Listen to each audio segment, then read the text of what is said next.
Asgard's Wrath 2, the first preview. The original Asgard's Wrath is already one of the most impressive VR games to date, but if you thought the sequel was going to play it safe, so there's already one, same, okay. You'd be sorely mistaken. Instead, after a couple hours hands-on with Asgard's Wrath 2, I'm convinced it just might be the biggest, most ambitious VR undertaking. It looks alright. If Sanzaru Games can pull off a 60-plus hour open-world RPG, Is that what this is? companions, mounts, skill trees, a loot grind, and a compelling story, all designed for VR from the ground up, it might very well become the killer app for the MetaQuest 3. This potential outcome is one Meta apparently feels confident enough about that they've bundled the game with every headset. I only played a tiny section of what's in store in this monster of an RPG, but so far, I don't think that confidence is unwarranted. That's crazy.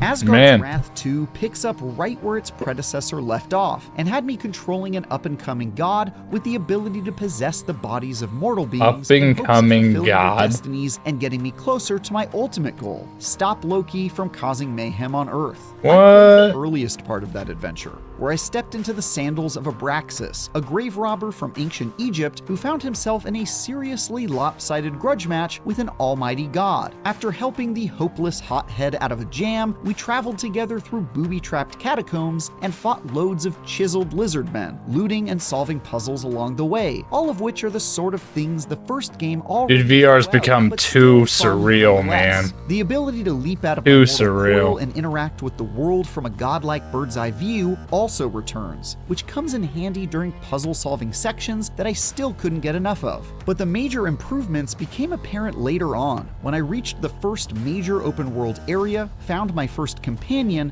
and started riding around on the back of a panther in the desert in search of trouble. At some point between running away from a giant scorpion boss with help from my flying eagle companion and delving into an optional dungeon filled with enemies far beyond my power level, it hit me just how much of a leap Asgard's Wrath 2 aspires to. This isn't a VR port of an existing RPG, and it isn't a first draft of what a AAA RPG could look like in VR. It's a fully realized open-world adventure with all the trimmings that proves that Valve isn't the only VR developer who's in the same league as PC and console games. I spent way too much time interacting with my companions, like Sabur, a melee warrior who can transform into a giant petable panther to help me get around the dunes of Egypt, and comes with her own skill trees ripe for the leveling. I relished the opportunity in the opposite direction of what was clearly intended, finding unpredictable challenges and side stories to partake in. And I laughed mischievously as I hiked the difficulty settings all the way up to challenge myself with some of the most demanding melee combat I've faced in VR. These aren't the sorts of stories one is used to hearing when it comes This is what we're going to be playing Dark Souls on in the future. This fledgling medium finally come into its own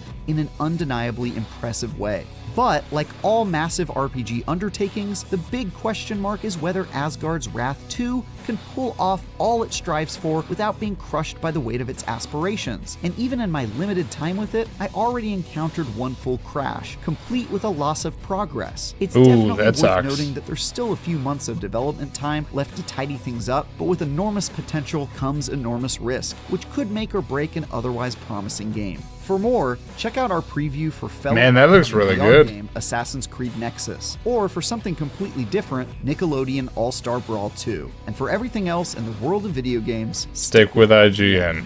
Yes. All right. No, that actually looks pretty good. Asgard's Wrath 2. It's like a fully immersed VR RPG. That's crazy. Wow. I just can only imagine how much time somebody's going to spend in this game. That's insane.